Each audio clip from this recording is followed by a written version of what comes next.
Hello anti, kutaura chokwadi handaifungira kuti ndichauya pane ino platform ndichikuudzai nezve experience yangu. Ndine secret yandanga ndakapfimbika muchifuva changu kwenguva yakareba, asi nawo ndiri kunzwa ndichisundwa kuti nditaure. Zvinhu zvandichaikuudzai zvakatanga neprayer, words of encouragement and promises dzandaisafungira kuti dzichava part of it. Iripo nguva yandainzwa kuti ndiri kurasika, I have no direction. Ndipo pandakasangana nemuprofita kanova kaive kekutanga muupenyu hwangu kuziva chinonzi profita. Murandarume uyu akandikwezva nemashoko, akataura neni nenzira yekuti unonzwa kuda kuteedzera mashoko ose achakudza. Aitaura neni nenzira yekuti ndakanzwa ndichifila sekuti ndakakosha. Akandiudza kuti I was destined for greatness and kuti upenyu hwangu hwaizochinja for the better. Ndakabva ndamuisawo pachinzvimbo chakakwira zvekuti ndakange ndomupa rukudzo semunhu waMwari. Ko ndaigozivei kuti nerimwe ramazuva achada kundipinda kusika rudzi. Zvenguva iyi, my life was a mess. It was meaningless. I was surrounded by chaos. Ndakanga ndiri panguva yekushungurudzika, kutambudzika zvakanyanya. I was desperate for answers and desperate for change. Ndakazama kuita zvekunwa ma-antidepressants, kuita therapy, kutsvaka zvingandiita busy, asi zvese zvaisava nehope kwandiri. Ndipo pandakasangana naProfeti, vakaradza kunzwisisa mhando yematambudziko andaive ndinawo. Ko ndaigozivei kuti naivo mufundisi vanotokunda Satani pachake pakuita mabasa erema. Handina kunge ndakuudzai kuti muprofita uyu ndakamuziva through an advert, ndokuenda kusangano takanoshumira, and sequence of events zvaingoita one thing leading to another kusvika ndizoti Satani ari nani. Ndakati ndiri kuchurch uku ine service pakasumuka vanhu vaipupura minana nezvishamiso zvavaita vakanamatirwa nemunhu waMwari, upenyu hwavo hukachinja. I got inspired and I really needed that in my life. Service yakati yakunopera, Prophet vakataura vakati vari kuoneswa mukadzi ari kuremegwa mupfungwa ane dark spirit of hovering over here. Vakataura kuti vaizoda mukadzi uyu asare panopera service so that panamatwe nekurwa nedenga kuti asunungurwe. Mukadzi uyu vaireva ini kutaura chokwadi, it felt like he could see into the deeper parts of my life and I fell for that nekuti ndaidawo help. Munhu washa akatanga kundinamatira akati kana uchitenda zvako zvaita. Akandibata musoro nekundizora mafuta pahuma. Ko ndaigozivei kuti ndadena mago, ndapindana nezvandandisingazivi. Ndakaudzwa kuti I now should be visiting the church more often for prayer and directions. Ndakaita sekudaro, and each time I went there ndaisangana nemashoko aitaura my life situations zvekuti ndakabva ndavharika mufungo. Ndakange ndisaone zvakaipa zvaitwa muchivande pandiri naProfeti ava. He gave the assurance yekuti minamato yavo zvichandinakira, and I started to depend on them more than I should have. Prophet vakatanga kuchiita ma-advances pandiri. Whenever I go to him for prayers, aigona kuisa ruoko pafudzi rangu okundibata maoko vachivapuruzira. I wasn't sure how to feel, but it was comforting. It made me feel needed. One day after session, vakauya ndokugara pedyo neni vachindipurudzira muzvideo, vachindiudza kuti vaifarira the woman I'm becoming, vachiti havachadi kundiona ndiri in pain any longer. Vakaita ma-advances avo ndokunditsvoda, ini ndokunzwa kudzirwa kwakafurikidza. Vakapedzisira vaita bonde neni ndokundiudza kuti we were destined to be together. Handina kuona chakaipa, ndakatotanga kufara ndikati zvichida ndiko kubata kweThe Most High, ndichitoti ndiko kupindurwa kweminamato. Ndakazovhurika meso pafamba chinhambo kuti aiwa rwaisava rudo. Prophet was manipulating me, isolating me from everyone who was close to me. I was losing myself. I became emotionally and physically drained. Ndakatanga kumuka, ndakarukutika, utano huchiderera. Ondoudzwa kuti ma-spiritual battles andairwisana nawo ari kundiitisa kudaro. Ndakatanga kurota hope dzaityisa ndichiratidzwa Prophet vachiita mabasa erima. Prophet pavakaona kuti ndakunyanya kuoneswa gope, vakati vaundibata chibharo, vondipa zvinodhaka, kana ndaita pass out vopukuta nenguo yangu for his spiritual benefits. Ndakada kuenda kuchurch kwavo kunoita tell it all. Vakandiudza kuti ndikadaro vaizodhila neni spiritually nekuti vanoti vane pavakabata pakasimba. Ndakatya ndikasiyana nazvo, but mwoyo mangu zvinondiradza. My advice to young ladies, vasaita ma-relationships or decisions based on the unfortunate current situation they'll be facing. Ini ndainge ndoti ndamuwana munhu waMwari, asi ndakazoona kuti ndakange ndoda kuendeswa kumaziva ndadzoka. Ndipo paperera nyaya yedu yekutanga. Mamuka seiko muri yeZimbabwe? Vatete vanga vakati zero zvavo, tatamboti weekend katimbo zorora. Sometimes it becomes, I become tired nekuramba ndongoverenga nyaya dzinodepressa, plus during the week tanchiona mafone call evanhu vanenge vachichema vasiri right. Vedu vega pane message yandakawana, munhu akanditumira email handina kumupindura, mune iyeye ari kuda kuromba. Vasikana musadaro, ndoziva kuti muri musituation yakaoma, asi regai kudaro. Unfortunately vanhu vose varuda kuromba. Kana tichicheya manyaya panapa tei tisiri kukuadvise kuti muende munorombawo, aiwa teitokuti guys vana vasi kurara hatirari.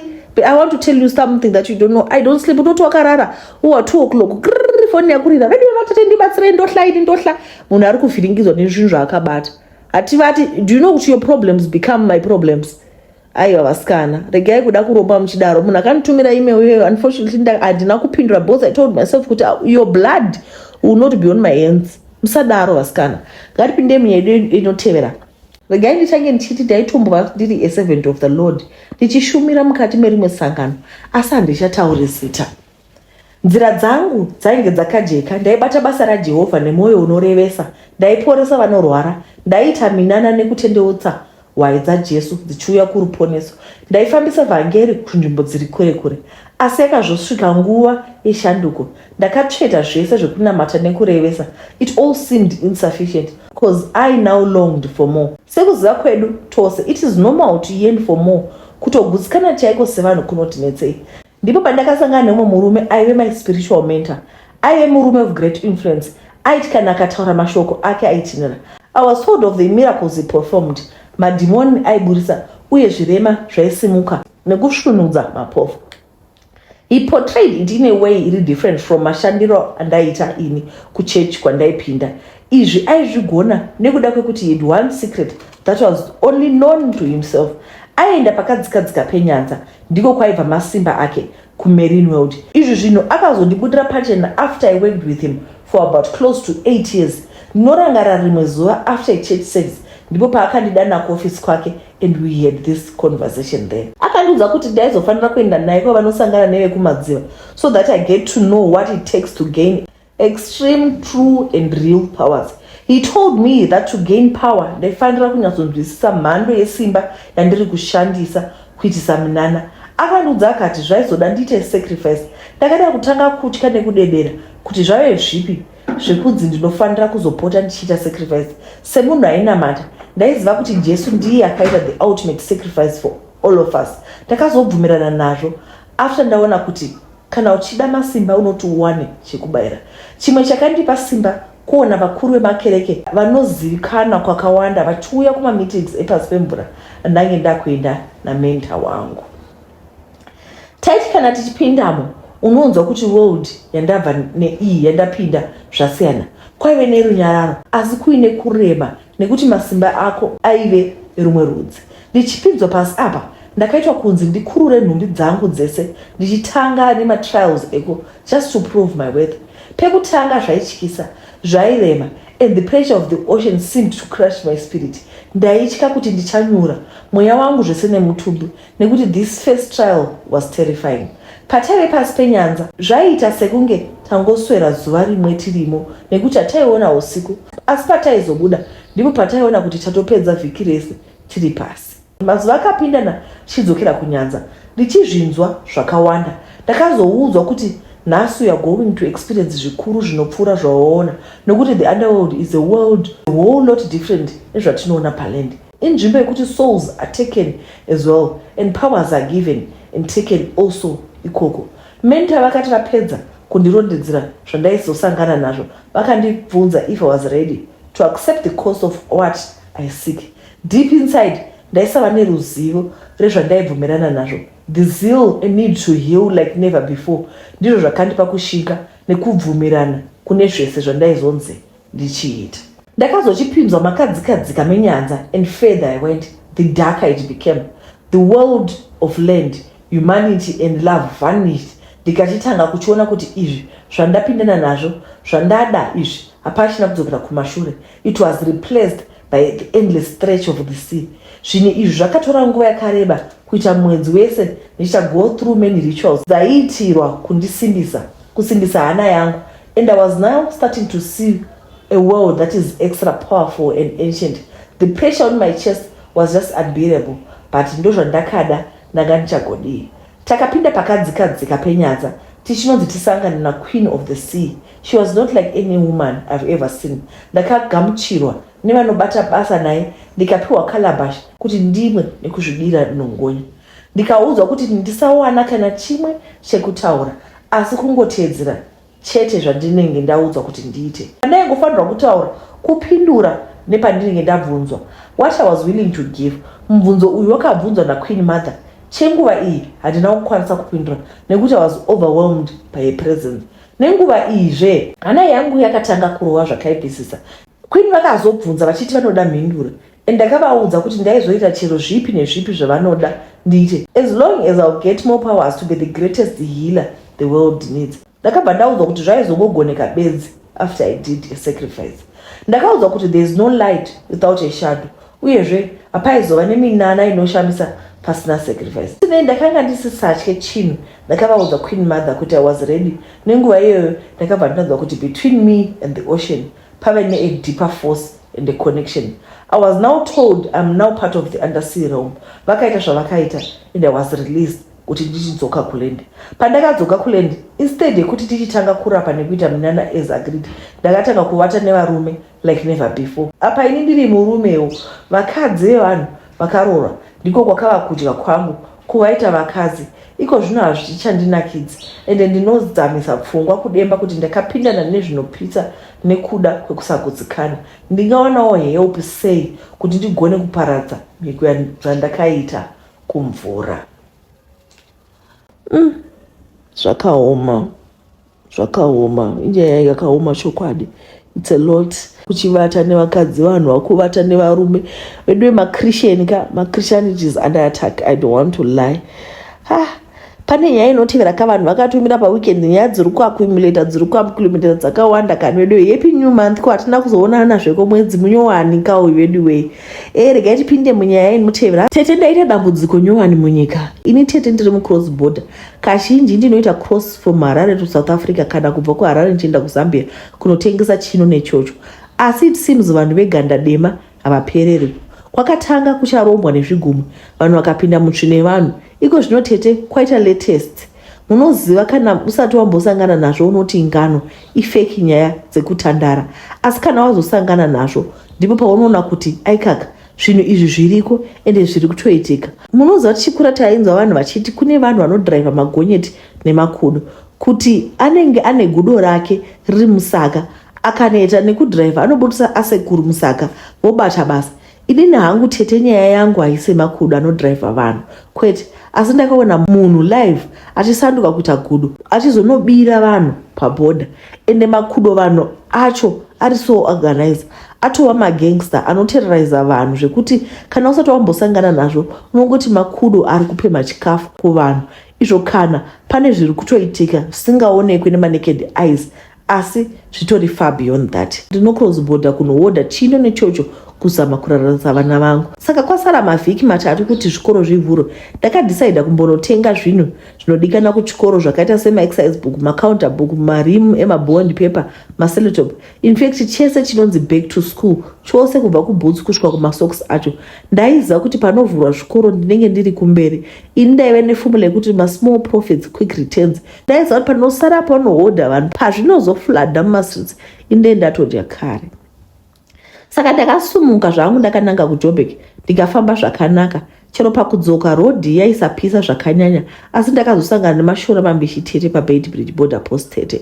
Tete paborder paive nemutsetse wemabhazi wakati waiva wakamira clearance. Semunhu aive abva rwendo refu uye ainge achine rwendo refu zvakare, ndakadhisaidha kumbopinda mulavatory kuti ndimboita freshen up, kunombopukuta chino nechocho kuti ndikwanise kugarisika zvakasununguka ndiri pane vamwe vanhu. Paitwa nequeue yevanhu vainge vakamira kushandisa zvimbuzi izvi.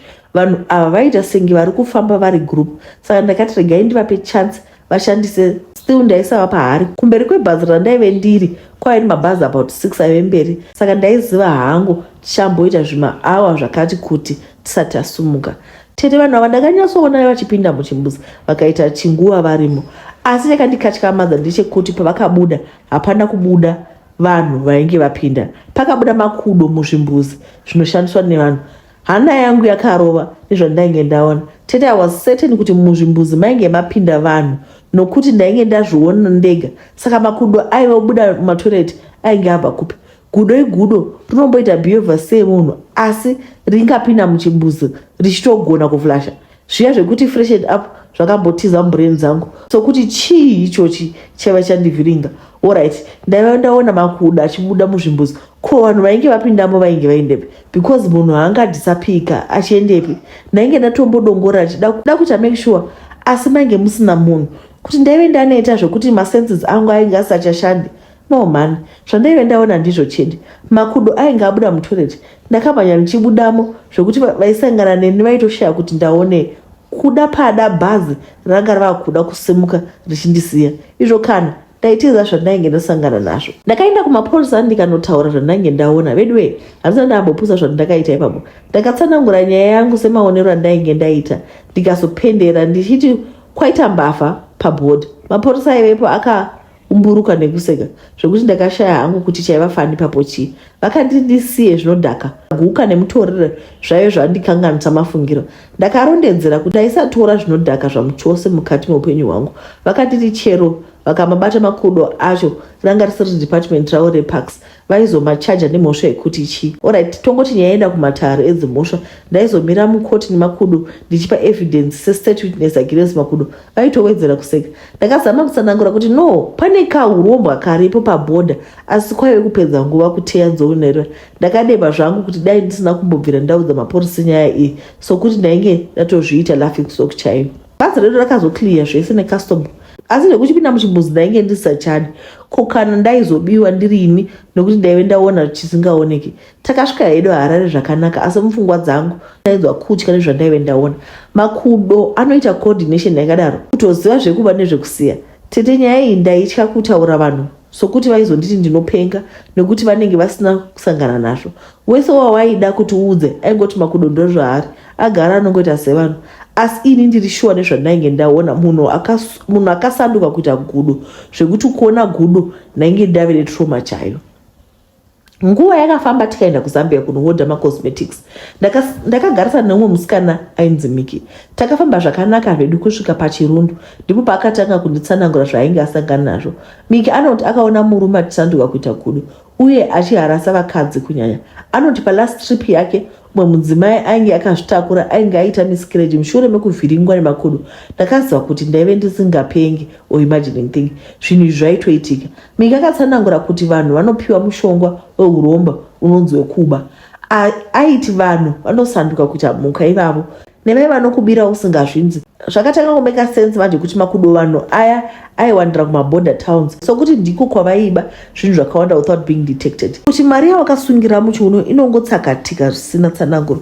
Kutozama kuudza veparks kuti vatore makudo vanokuudza kuti they are in their natural habitat. Iwe ndiwe uri kutomavhiringa. Inonzi dzidzipi idzi.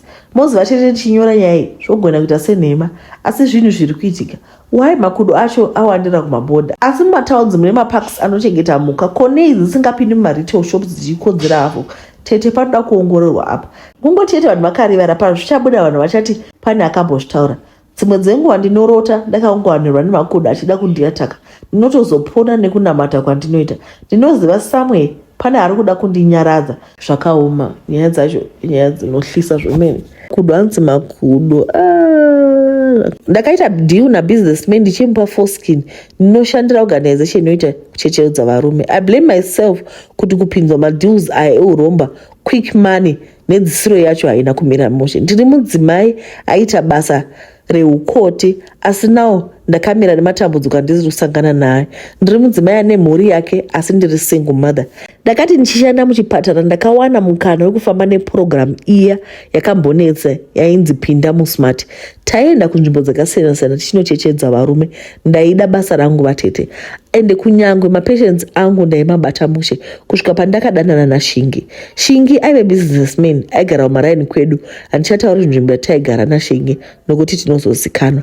Shingi akatanga kundipfimba. Kaitika Shingi akandipa lift ari manheru tete. Ndipo paakandiudza kuti anondida. Sekuziva kwenyu basa reukoti haribhadhari tete. Saka wakava mukana wandakati ndawana, asi problem Shingi ane mukadzi uye taigara maraini ari opposite. Ndakataurirana naShingi kuti kana tadanana handikunese uye iwe paunenge wakuda kundiona unouya nekuti ndainge ndisingadi noise nemukadzi wake.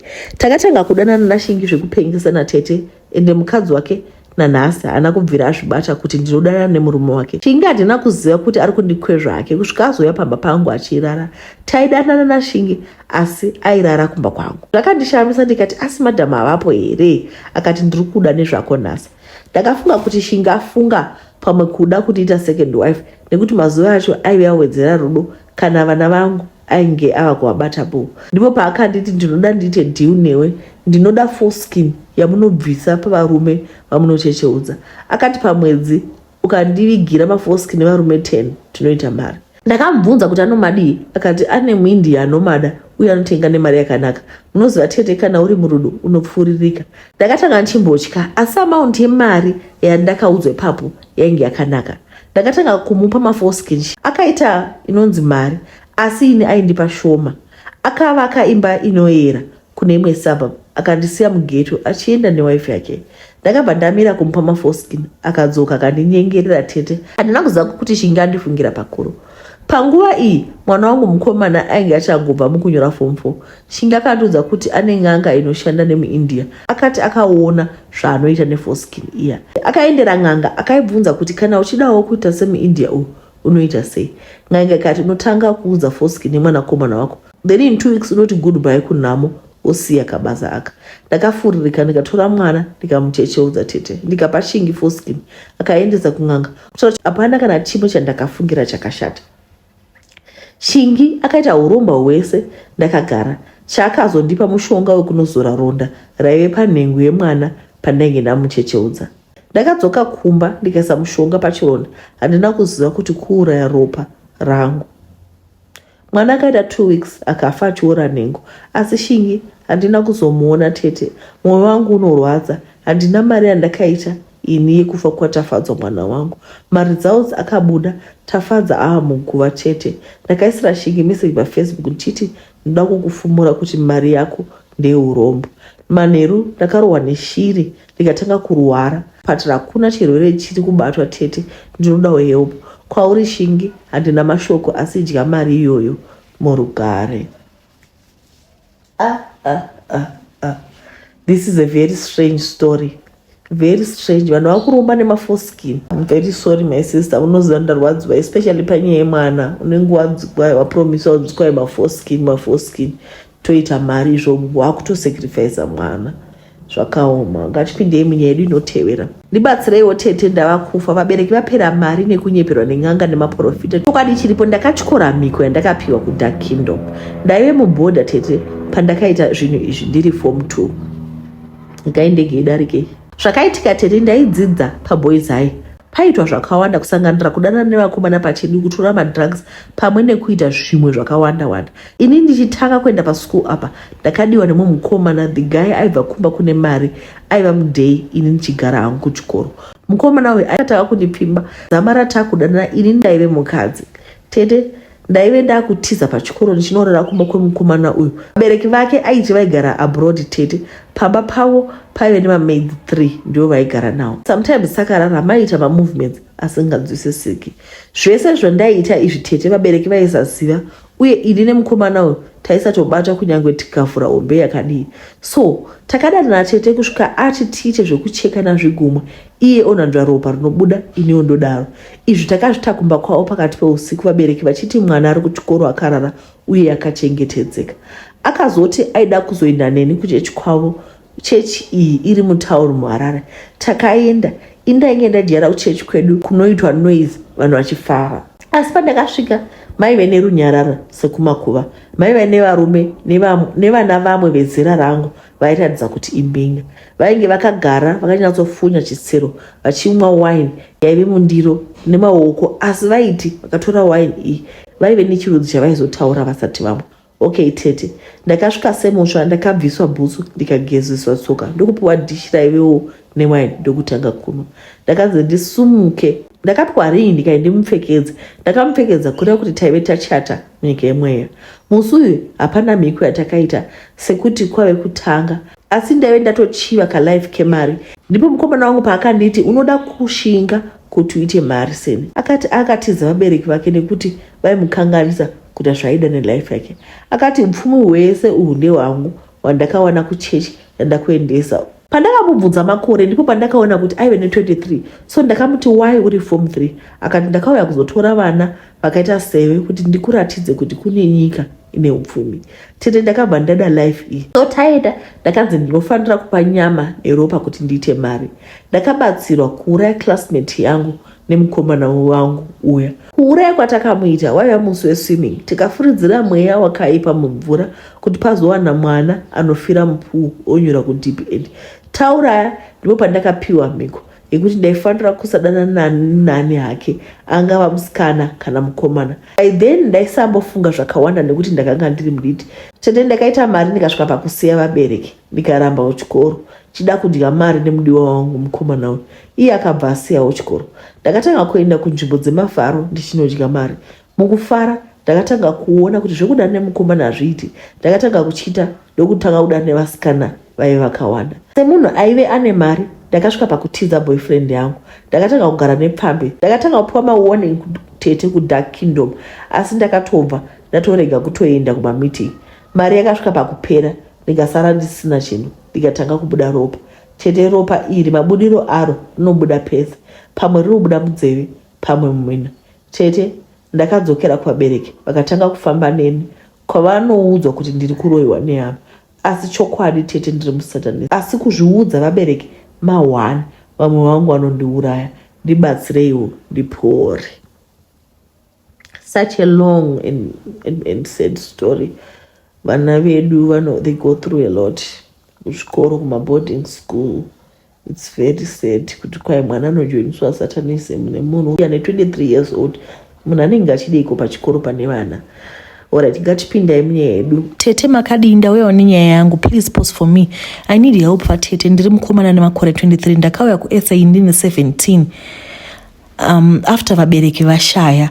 Saka ndaida kuchengeta munin'ina wangu but vatete hakuna chekufamba, and in the process ndakazomitisa musikana and I took responsibility. So nyaya iripo ndeyekuti she's 8 months pregnant and handisi kushanda, hapana kana chekubata. Saka tete ndiri kutsvakawo basa, zvinhu zvakaoma apa, hembe takabigwa monake rese, ndoma ive nemapasipoti zvese. Ndatambura vatete. Apa mukadzi anomborwara unotoona kuti imwe inzara. Ndibatsireiwo vatete. Bhodhi vedu ava vari kuJoburg. Joburg chikwe kuHilderberg. It's out of Joburg. Handizoti Joburg iHilderberg. Handiti vari kukumbira rubatsiro idzi kuHilderberg side. Guys, vari kuti mudzimai wavo ane nzara, anombogwara, uyezve chikafu chaicho hapana, hembe dzemwana. Saka madzimai vari mugurupu muno, vanhu vari muSouth Africa, vanhu vari muJoburg, those who can help, I don't know kuti toita sei tikwanise kutsvaka hembe dzemwana. Vanenge vanadzo dzamunadzo kumba idzodzedze, vane manewborn asisiri manewborn, asi kana mune hembe dzevana tokumbira rubatsiro. Kana pane vanokwanisawo kutumirawo chikafu, hamene kuti ngaita sei, munongosiyawo macomments mucomment section. But team Joburg, let's make a plan. Ndava vati ndichavafonera, asi maybe kana mune masuggestions, any suggestions tauraiwo mu inbox kuti tingavabatsirawo sei. But I was suggesting kuti kana pane vane hembe dzemwana togona kudzikolekta dzese todziendesa, then kana pane vanokwanisa kutenga chikafu, handizoti chikafu tingaita sei kuti tigone kana kuti ndokolekta ndoendesa kuHilderberg. Handina hangu problem, ndogona kuenda kuHilderberg ndonovasiyira kana kuri kuti pane vanhu, those people who are willing to help. Ndoziva kuti gore richangotanga kana tiri muna February 3 February ndozoti makore aka1 since January disease. Vatete vadzoka zvakare, tinori there's no rest for the weekend. Handisi kupa izororoka aiwa, but nyange ini ndichatocontributa because I was actually thinking kuti let me send him e-wallet right now so that he can get something. Ndopaperera nyaya dzedu nezuva rakanaka. Ndatenda.